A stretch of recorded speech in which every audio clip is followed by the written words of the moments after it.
9 de diciembre de 1824, donde se enfrentan los realistas contra los patriotas, aquí a la cabeza del mariscal Sucre. Va a atacar la caballería y luego acudir a todas sus fuerzas. Los realistas tuvieron que replegarse en la noche porque el virrey La Serna firmó la capitulación de Ayacucho, vale decir, la liberación de este territorio de los españoles. Una capitulación es un convenio en el que se estipula la rendición de un ejército y los que firman la capitulación son los realistas, es decir, los españoles, en favor de los bolivianos o de los patriotas.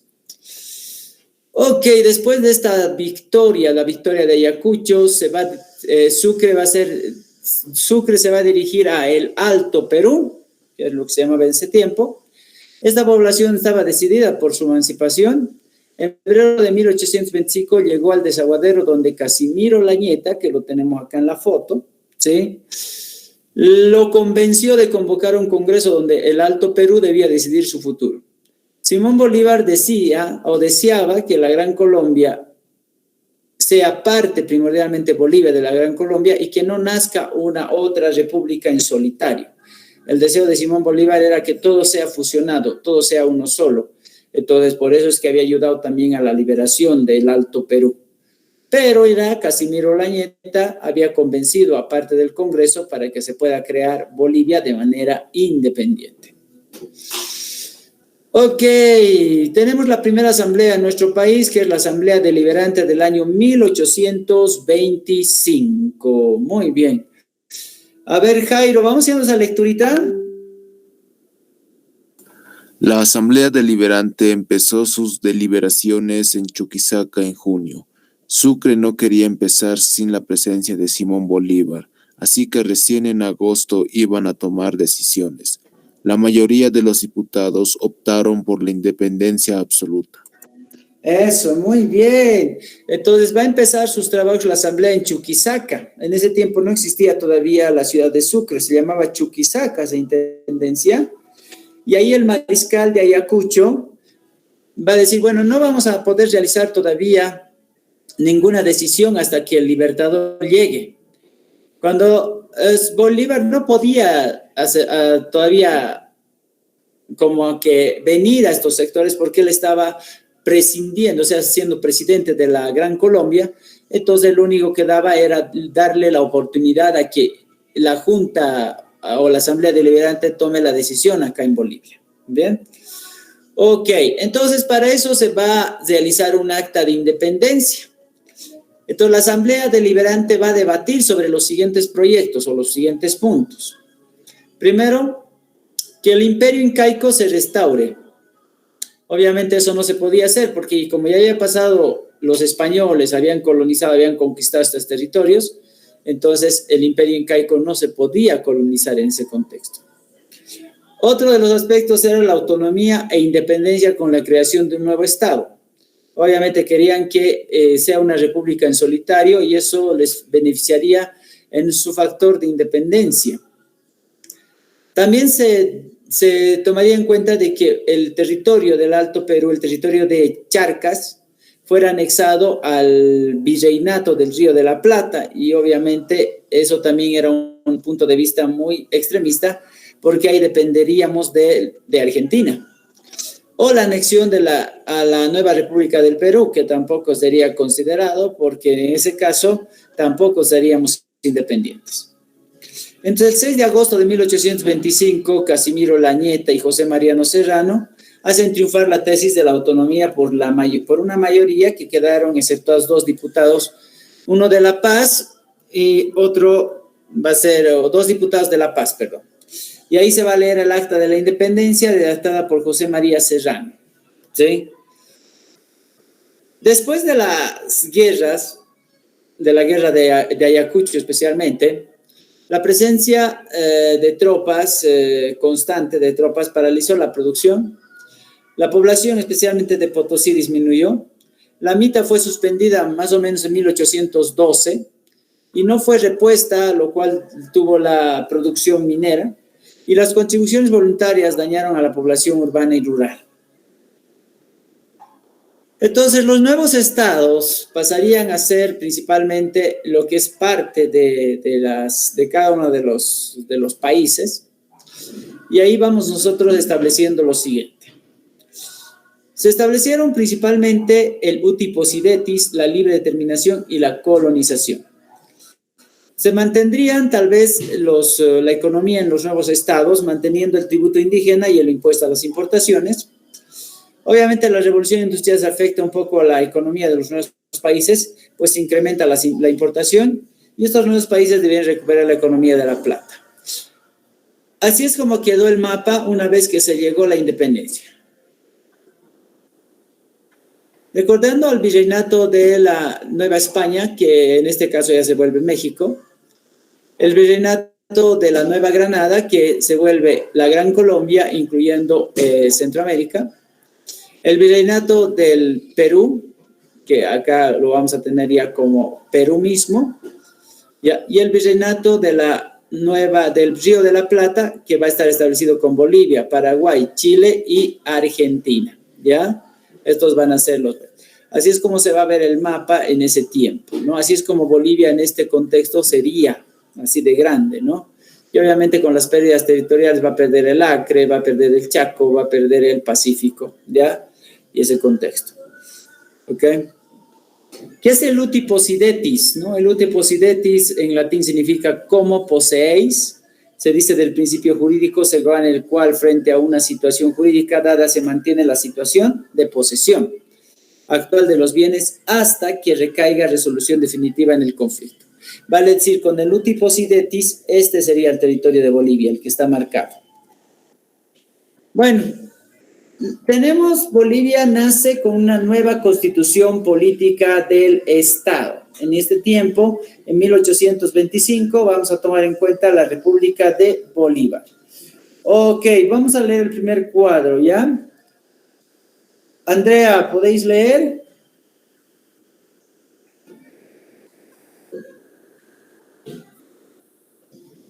Profe, El primer cuadro, léemelo, por favor.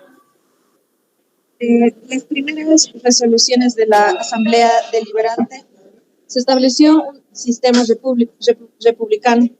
El nuevo país se llamaría República de Bolívar. Simón Bolívar es nombrado presidente. El 17 de agosto se crearon los símbolos patrios. Eso, muy bien. Entonces, primero vamos a hablar de un sistema republicano. Eso significa que al ser república, este país sería totalmente independiente. ¿Con qué nombre se le va a bautizar? Pues con República de Bolívar, ya que Bolívar se enmarcó en las dos batallas, primero la de Junín y luego destinando a Sucre para la batalla de Ayacucho. Como se llamaba República de Bolívar y como él había hecho la liberación de esta parte del territorio denominada Charcas, entonces se va a nombrar como presidente vitalicio. Y pues el 17 de agosto, que es el día que celebramos la creación de la bandera, se van a crear los símbolos patrios. En este caso, el escudo y la bandera, ¿ya? El escudo de armas y la bandera, ¿ok? Entonces, a partir de ese momento, ya al tener su bandera, el país ya se va a desarrollar como un país independiente. Pero vamos a tener algunas medidas que hace Simón Bolívar para establecer principalmente la creación de este país, ¿ok? Keita, vamos leyendo el segundo cuadro.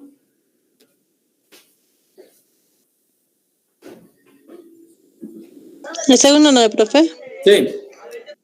Las medidas de Simón Bolívar. Se ratifican títulos coloniales. Se abolizan el cacicazgo. Se prohíben el trabajo gratuito y obligatorio. Se abolió el tributo indígena. Muy bien, gracias. Entonces vamos a ver ahí, Simón Bolívar pudo gobernar Bolivia después del nacimiento de la República de Bolívar y claro, después le dejó a Antonio José de Sucre la tarea. Entonces va a establecer algunas medidas, por ejemplo, saber los títulos coloniales como gobernador, como corregidor, se tenían que quedar porque eso era parte de la organización ya de la época colonial y se establecía como que el territorio estaba establecido de esa forma. ¿Ya? Luego se va a abolir lo que es el cacicazgo, que va a ser el trabajo gratuito que hacía el indígena en las haciendas, ¿ya?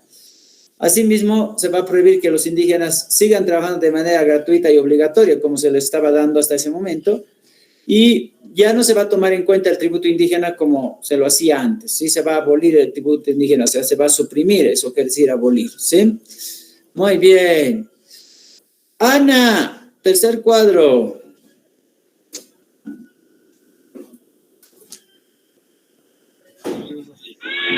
¿Sí, profe? Tercer cuadro. Ya. La CPE estableció entre lo más importante diferencia entre boliviano y ciudadano. Divide el Estado en 4 poderes. Poder legislativo de 3 cámaras, senadores, tribunos y censores.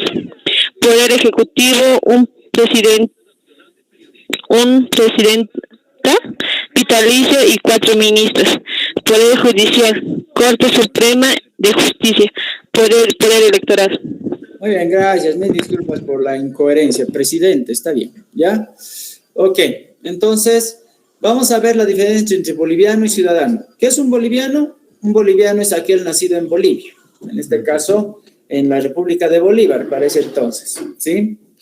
Y un ciudadano es aquel que vive en la ciudad, que sabe leer y escribir, que es considerado blanco, mayor de 21 años, varón, que sepa leer y escribir. Ese era un ciudadano, el que vivía en la ciudad.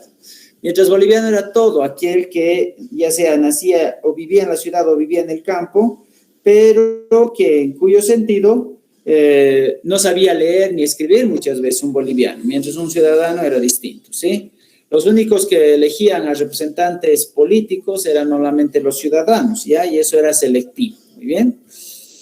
Después, cuando hablamos de los poderes, el legislativo, como hasta nuestros días, vamos a ver, en ese tiempo eran 3 cámaras, ahora son 2. La primera cámara en ese tiempo era de senadores, la segunda de tribunos y la tercera de censores. Hoy son de senadores y diputados. El poder ejecutivo, bueno, un presidente vitalicio y solamente 4 ministros que lo puedan acompañar. Y el poder judicial, y como hasta nuestros días, la Corte Suprema de Justicia, la cual se encuentra en Sucre, ¿no? En la actualidad. Bueno, ¿cómo estaría organizado el Estado, no? Vamos a tener a Antonio José de Sucre como segundo presidente de la República y luego Andrés de Santa Cruz, ¿ya? Entonces, vamos a ver primero en el gobierno de Antonio José de Sucre. En los 3 años que Antonio José de Sucre estuvo en el gobierno, desde 1825 a 1828, va a ser lo siguiente. Primero, va a organizar el país en departamentos, provincias y cantones. Va a crear 10 departamentos en este caso. Estamos hablando de, son 6 departamentos, no son 10, son 6 departamentos en ese momento que fue creando, ¿sí? ¿Ya? Va a organizar el país en departamentos, provincias y cantones. Va a establecer una reforma eclesiástica donde la iglesia solo se va a reducir a monasterios y conventos.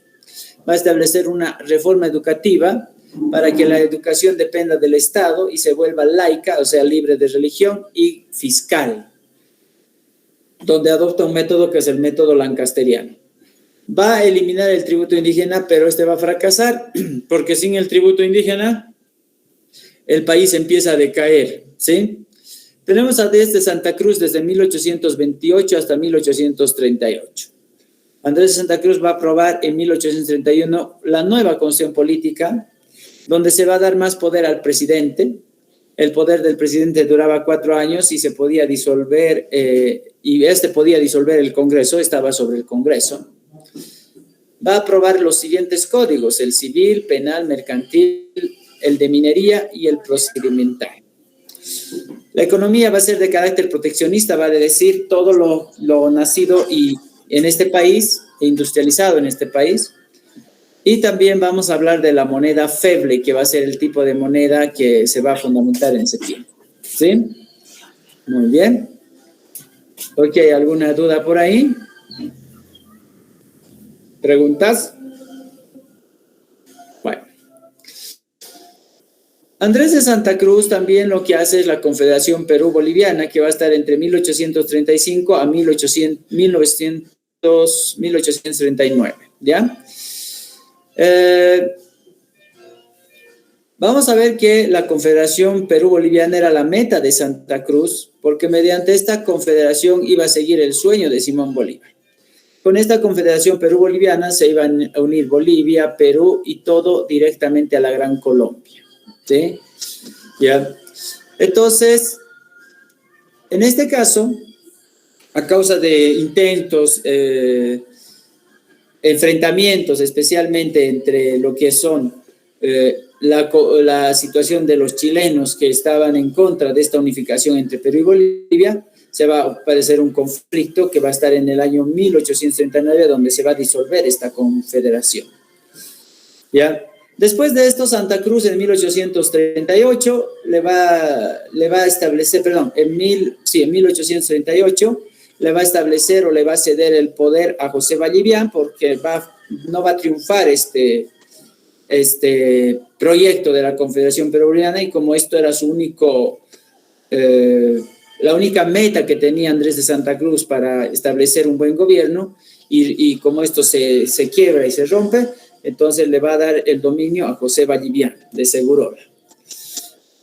Bueno, vamos a tener nosotros acá el caudillismo, que va a ser la primera época de los gobiernos en Bolivia, ¿ya? A pesar de que el presidente debía ser elegido por voto, pero después se accedió a lo que son los golpes del Estado, los golpes militares, ¿ya? El término caudillo significa militar que peleó por la independencia de Bolivia y fue partícipe de los regimientos correspondientes. Y a eso le va a llamar el caudillismo. Tenemos a uno de los primeros que dio el golpe de Estado, que fue Manuel Isidoro Belzu. Va a estar en la presidencia entre 1848 y 1855. Él va a ir en contra de las clases altas, va a apoyar mucho a las clases bajas, y por eso va a ser llamado el Tata Belzu. Y su economía tuvo carácter proteccionista, vale decir solamente lo que se desarrollaba en el país, ¿no? Eso es lo que se consumía. Seguido del Manuel Isidoro Belzu tenemos a José María Linares, entre 1857 a 1874, ¿ya? Él fue el único caudillo civil, vale decir, una persona que no tenía preparación militar, pero que peleó en la guerra, y se va a declarar dictador. La economía va a ser de libre cambio, o sea, que va a establecer principalmente el hecho de apoyar lo que viene de afuera y consumir lo que es de afuera y exportar nuestros productos. Entre 1864 y 1870 vamos a tener a Mariano Melgarejo, ¿sí? Este estaba en favor del intercambio y los intereses mineros, atacó las tierras de comunidad, por tratado cedió parte del Mato Grosso al Brasil y parte de Atacama a Chile, no permitió el ingreso de capitales extranjeros para la explotación de la plata, guano y salitre, y apoyaba mucho lo que es el proteccionismo también, ¿ya? Vamos a también comentar que Mariano Melgarejo fue el causante de la Guerra del Pacífico por haber firmado con Chile un pacto donde Chile sacaría por 25 años el guano, el salitre de los territorios bolivianos sin pagar ni un centavo, ¿sí? Él también va a ser el causante de la ley de exvinculación, por cuando hablamos nosotros de que se apropió de las tierras de comunidad, establecía a través de una ley que se llama la ley de expropiación, donde los indígenas tenían 60 días para pagar su tierra, o caso contrario, esta pertenecería al Estado y serían rematadas. Entonces, Mariano Melgarejo fue un presidente que empezó a manejar el Estado de una manera equívoca y desequilibrada en cuyo caso, porque cometió muchos errores como presidente, ¿sí? Bueno, vamos a hablar de la economía de La Plata, ¿ya? La economía de La Plata, que extraía del Cerro Rico de Potosí y después de los gritos libertarios correspondientes, desde 1810 específicamente hasta 1872, tuvo una gran decadencia La Plata, o sea, no hubo mucho de este mineral en las arcas del Cerro Rico. Sin embargo, en 1872 hasta 1895, ahí vamos a tener un auge superior de la economía de La Plata. vamos a ver que muchas empresas desde 1830 más o menos empiezan a tomar lo que es los dominios del Estado a partir de los denominados patriarcas de la plata, ¿ya? Y estos vamos a tomar en cuenta a tres de los patriarcas de la plata, ¿ya? Y vamos a tener a Gregorio Pacheco, que lo tenemos en la parte superior en la fotografía, Aniceto Arce al medio y José Avelino Aramayo final. Dos de estos fueron presidentes de la República, ¿ya? Entonces, Gregorio Pacheco recibió minas por pago de deudas. Aniceto Arce fue el más conocido patriarca de La Plata, cuya mina era Huanchaca y se encuentra en Potosí, al sur de Potosí, ¿ya? Luego, José Avelino Aramayo, él era comerciante y adquiere la compañía de Real Socavón del Cerro Rico de Potosí también, ¿ya? Ellos fueron llamados patriarcas de La Plata y luego van a establecer una modernización, especialmente con lo que es la minería. Bueno, como habíamos dicho, dos de ellos fueron presidentes, en este caso Pacheco, ¿sí? Gregorio Pacheco y Aniceto Arce. Desde 1895 nuevamente cae el comercio de la plata, pues entra en declive la plata, pues en Europa las monedas de plata eran sustituidas por el papel moneda y por esa misma razón la plata ya no tenía ese valor que debía tener, ¿sí? Entonces ahí vamos a considerar nosotros, muy bien. Recordemos, auge de la plata entre 1872 a 1895, ¿sí? ¿Quién eran los patriarcas de la plata? ¿Quiénes eran?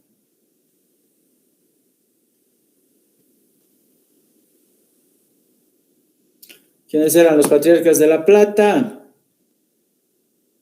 Lean, pues lean, a ver.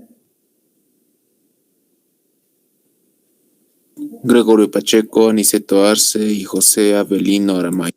Muy bien, ok. Ya, entonces recordemos eso siempre para que no se nos olvide ya si nos preguntan, porque es importante eso, ¿no? Ya, ok.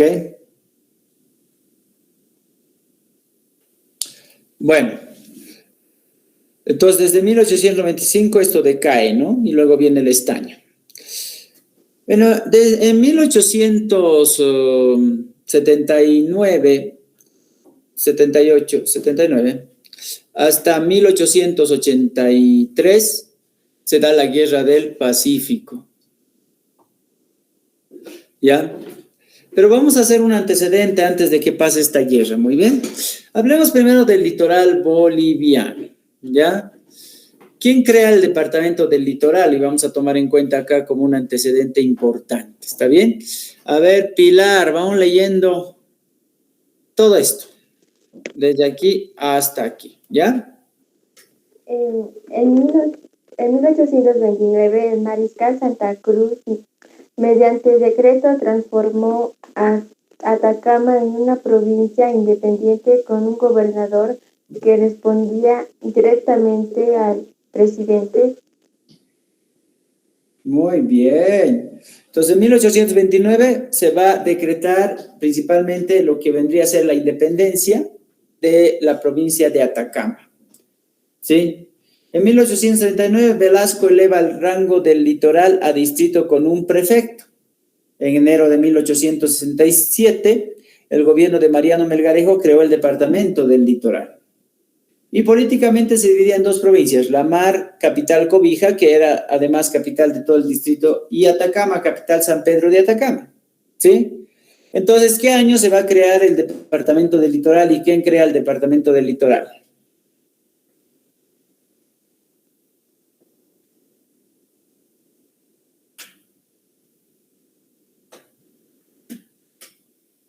A ver, leeremos qué año se crea el departamento del litoral. ¿En qué presidencia?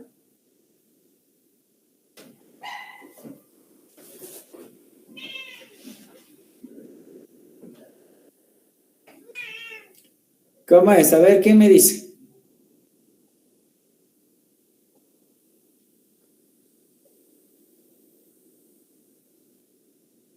Andrea, ¿cuándo se creó el departamento del litoral y en qué presidencia?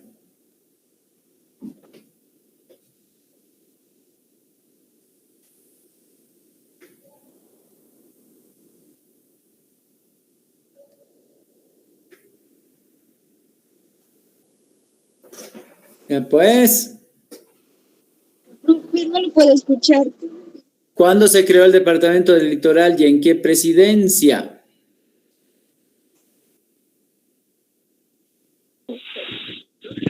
En 1867, ¿Ya? del gobierno de Mariano Melgarejo. Muy bien, eso. Es tan complicado es encontrar la respuesta, Carmen.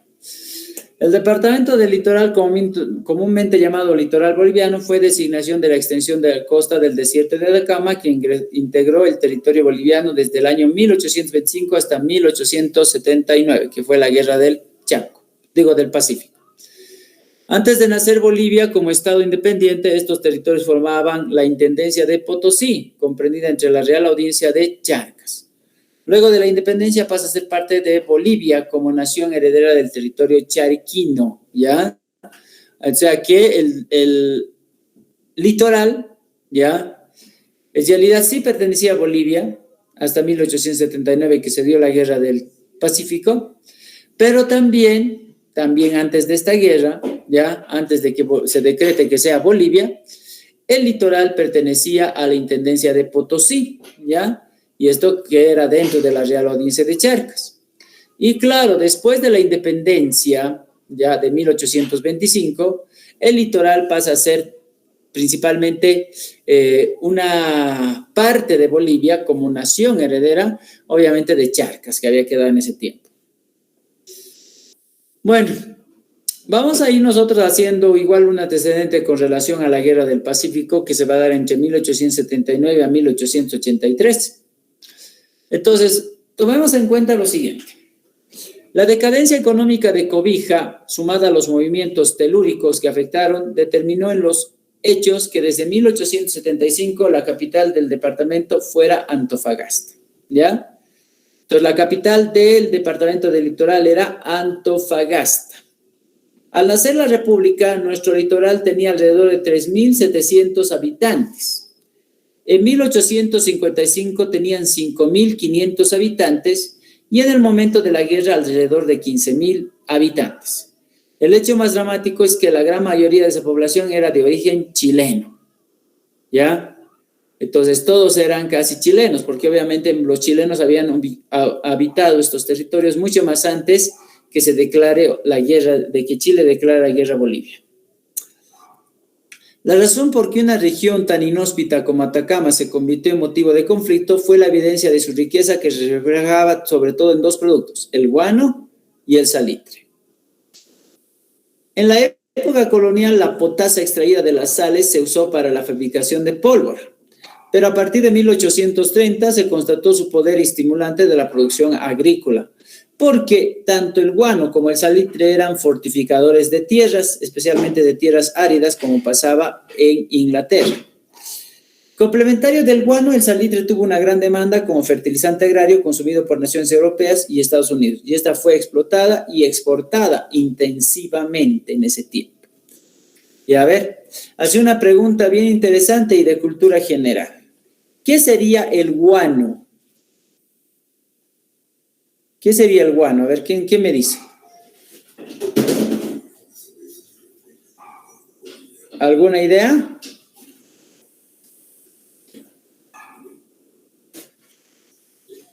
¿Cómo es? ¿Alguna idea de lo que era el guano, Jairo? No, profesor. Ok, ¿sabes qué era el guano? Yo te voy a decir. Profe, si no me equivoco, era creo que el excremento, si se puede usar esa palabra, de una ave, pero no me acuerdo la ave. En realidad era excremento de aves, o sea, aves en general, ¿ya? Gaviotas. Gaviotas, sí. Todo lo Sí. que las aves botaban, depositaban, normalmente eso se lo hacían en los extremos del mar y de ahí se recogía el guano, ¿no? Obviamente tendría que considerarse que junto con la salina del mar, obviamente le tendría que dar algún tipo de recurso mucho más fortificante a la tierra, ¿no? El guano. Y claro, y el salitre era potasa de sal, sacado principalmente de las costas del Pacífico. Ya era como una especie de mineral, especialmente. ¿Ya? ¿Ok? Bueno, hacia 1870, la noticia de la gran riqueza argentífera, vale decir del guano y de salitre, y también de la zona de Caracoles, que era especialmente minas de plata, ¿ya? Esta se encontraba entre Mejillones y San Pedro de Atacama, despertó una verdadera fiebre que en su momento de auge convirtió a Caracoles en la población de más de 10.000 habitantes, con una producción entre 60.000 y 8.000 marcos de plata, hasta 1875, contra los 50.000 marcos de plata de todas las otras minas bolivianas. O sea que ahí se explotaba bastante mineral en la mina de Caracoles, cerca a Atacama. El 14 de febrero del año 1878, ¿ya? Ante la evidencia de la pobreza de la región y las consecuencias del terremoto en el año 1877, el gobierno boliviano estableció un impuesto de 10 centavos por cada quintal de salitre exportado del puerto de Antofagasta. Esto pasaba por alto el tratado de 1874 entre Bolivia y Chile y el contrato de 1873 con la compañía de salitres que había firmado Tomás Frías. Chile tomó el vuelo la excusa de que le daba la nueva ley y decidió la agresión hacia encontrado principalmente la razón que esperaba para atacar y lo hizo, ¿no? Estableciendo en ese contexto. Cuando Bolivia le cobró los 10 centavos por cada quintal, entonces ahí es donde Chile reacciona y empieza a declarar la guerra. El 14 de febrero, un año después de 1879, se va a producir la invasión de Antofagasta. Y como hemos dicho hace rato, Antofagasta era la capital importante del departamento del Litoral. El prefecto Zapata carecía de un mínimo de efectivos para encarar una defensa, por lo que desembarcó en las tropas chilenas. Fue un paseo para ellos, ¿ya? De los 6.000 habitantes de Antofagasta, 5.000 eran chilenos y solo 600 eran bolivianos, los cuales fueron expulsados de Chile, ¿no? Los 600 bolivianos. Chile defendía cumplidamente los intereses del capitalismo inglés. 2 días después, el 16 de febrero, los chilenos tomaron el centro minero de Caracoles, ¿sí? La noticia de la invasión llegó a Bolivia por la vía del Tacna. El cónsul boliviano Manuel Granier escribió una carta al presidente y le envió con el chasqui Gregorio Colqui, llamado Goyo, que hizo el máximo esfuerzo y cubrió la distancia de la paz en 5 días. El 25 entregó la carta a Daza y el 26 el gobierno hizo una proclama a la nación, comunicando la agresión y estableciendo los aprestos para la defensa. ¿Ya? Entonces vamos a tener nosotros ya el desarrollo de esta guerra. En Calama se organizó la defensa al mando de Ladislao Cabrera, apoyado por el prefecto de Antofagasta, Severino Zapata, y el contingente de 135 hombres. Los atacantes chilenos que venían de Tocopilla eran 544, los defensores se parapetaron en varios puntos y resistieron valientemente los ataques en la caballería chilena. La agresión se concentró en el puente de Topate sobre el río Loa. Después de repeler un par de andanadas, la superioridad numérica chilena arrasó a los defensores del puente Topate. Ahí lo tenemos también a Eduardo Avaroa, que era alcalde de Calama. El héroe de Calama nació en San Pedro de Atacama en el año 1868 y muere a los 41 años. Va a enfrentar a un contingente de más de 100 soldados chilenos, quienes les intimaron a rendirse, y respondió con la frase, ¿no? Que se rinda su abuela. Carajo, dicen, ¿no ve? 2 disparos les cegaron la vida. Las tropas invasoras tomaron el lugar, pero admirados por el valor de este hombre, lo enterraron en el cementerio de Calama. Su acto de heroísmo se ha convertido para nosotros en un ejemplo, ¿ya?, de patriotismo. Y bueno, así como vemos nosotros. Después Perú ingresa al conflicto armado, producto del Tratado de la Alianza Defensiva con Bolivia. Perú cargó los gastos bélicos a Bolivia con el argumento de que se unía a nuestro país para defender los territorios bolivianos tomados por Chile. Los chilenos invadieron en realidad el 14 de febrero de 1879 lo que es Antofagasta y el 23 de marzo de 1879 lo que es Calama.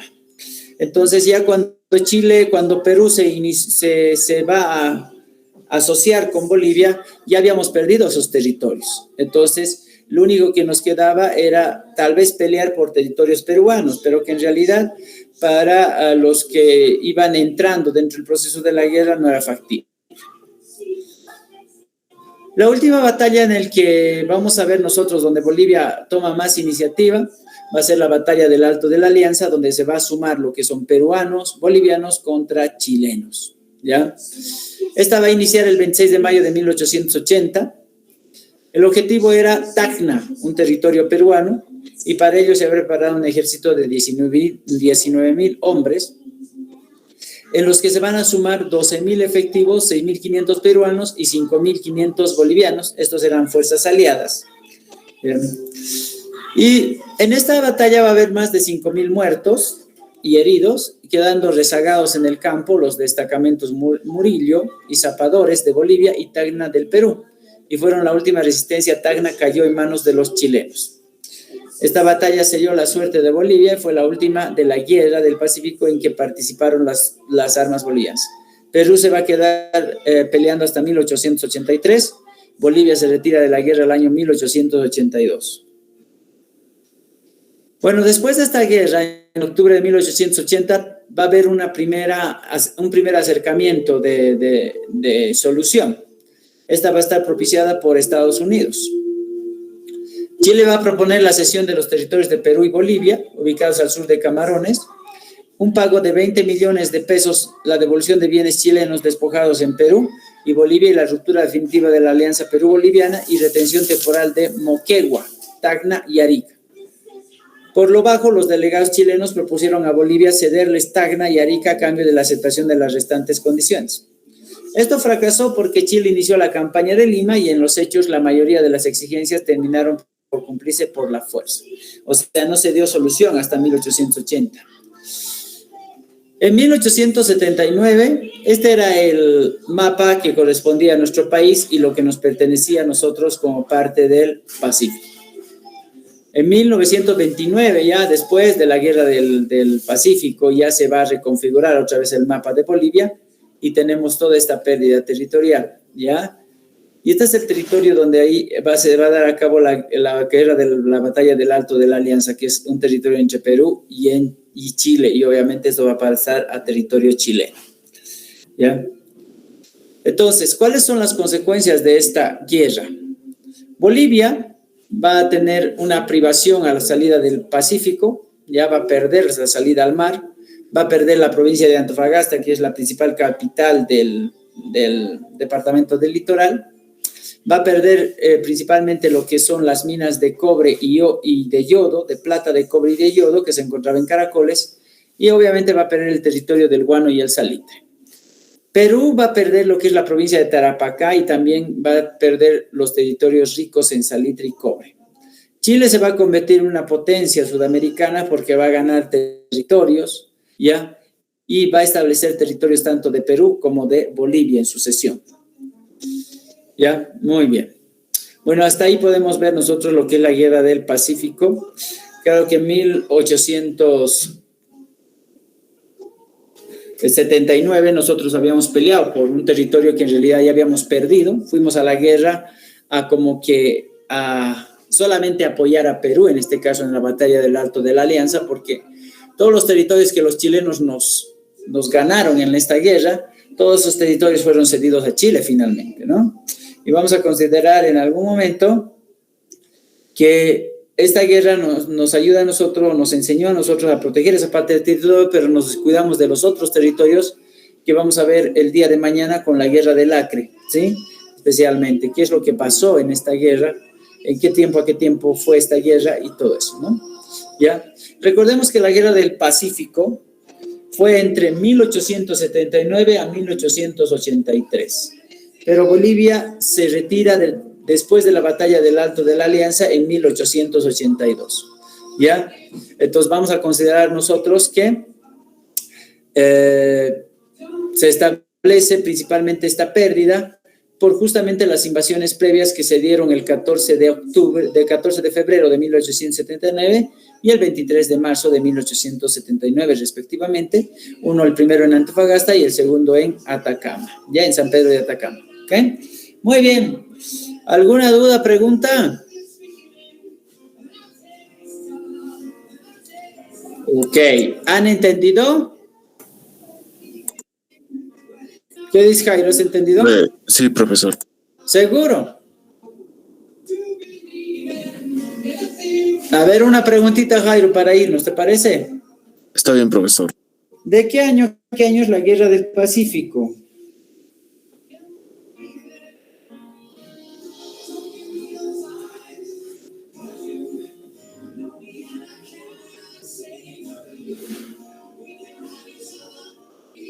Pero has entendido, me has dicho ahora, ¿qué ha pasado? Ya no te acuerdas. 1879 a 1884. 3. 83, ¿ya? Sí, está bien, profesor. Ok, ¿y Bolivia hasta qué año peleó?